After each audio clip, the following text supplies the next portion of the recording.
हिंदी रिमझिम पाठ 7 मेरी किताब। यह कहानी एक छोटी बच्ची वीरू की है।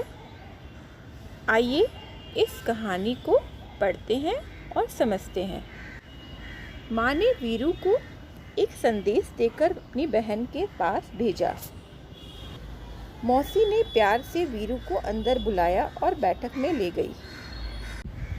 जब वीरू माँ का संदेश अर्थात जो माँ ने मैसेज दिया था उसको लेकर मौसी के पास, माँ की जो बहन होती है उसको मौसी बोलते हैं, सबको पता है, तो मौसी के पास गई तो मौसी ने उसे प्यार से अंदर बुलाया और बैठक पे बिठाया। बैठक अर्थात ड्राइंग रूम, जहाँ पर हम लोग गेस्ट को बैठाते हैं ना, वो प्लेस। बैठक में कदम रखते ही वीरू अचरज से ठिठक गई। उसने सोचा, बाप रे, इतनी सारी किताबें। अचरज अर्थात आश्चर्य। जब वीरू बैठक में बैठती है तो उसे बहुत सारी किताबें दिखती है और वो किताबों को देखकर आश्चर्य में पड़ जाती है और कहती है, इतनी सारी किताबें। वहाँ नीचे से ऊपर तक किताबों से भरे खानों वाली 2 लंबी दीवारें थीं। वह आंखें फाड़े देखती रही। अंत में उसने साहस करके पूछा, क्या आपके पास बच्चों के लिए भी किताबें हैं? मौसी ने कहा, हाँ, यह देखो, यह वाला खाना और यह वाला। खाना अर्थात जहाँ किताबें रखी जाती है ना, रैक, उसको हम लोग खाना बोलते हैं। तो जहाँ पर बहुत सारी किताबें रखी हुई थी 2 रैक पर, ये वाला खाना और ये वाला खाना मौसी ने दिखाया वीरू को कि ये बच्चों की किताबें हैं।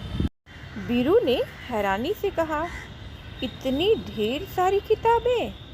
मेरे पास तो इतनी किताबें नहीं हैं। मौसी ने कहा, यदि तुम चाहो तो मैं पढ़ने के लिए तुम्हें कुछ किताबें दे सकती हूँ। तुम्हें किस तरह की किताबें सबसे अधिक पसंद है? वीरू ने धीरे से कहा, मुझे मालूम नहीं। मौसी ने एक किताब निकालकर वीरू को पकड़ाई और कहा, तुम यह किताब पढ़कर देखो। वीरू घबरा कर पीछे हटी और बोली, बाप रे, यह तो बहुत मोटी है।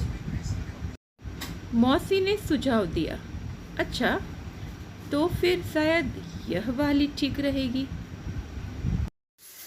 वीरू बोली, यह बहुत बड़ी है, मेरे बस्ते में नहीं आएगी। मौसी ने एक तीसरी किताब दिखाई और इसके बारे में क्या ख्याल है?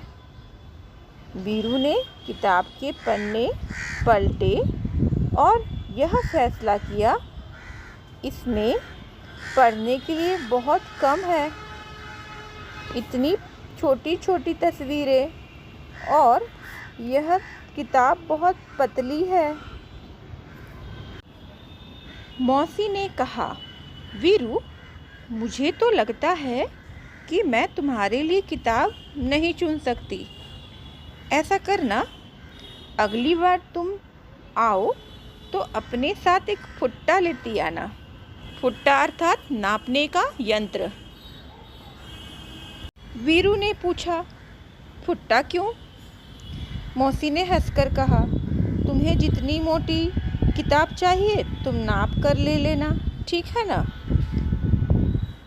जब मौसी ने वीरू से कहा कि तुम्हें जितनी मोटी किताब चाहिए तुम नाप कर ले लेना, तब वीरू ने माँ के भेजे हुए कागज को मेज पर रखा और भाग खड़ी हुई। बच्चों, अब हम इस पाठ के कुछ कठिन शब्दों और उसके अर्थ का अभ्यास करते हैं। संदेश, समाचार, बैठक, घर के बाहर का कमरा जो मेहमानों के बैठने के लिए प्रयोग किया जाता है।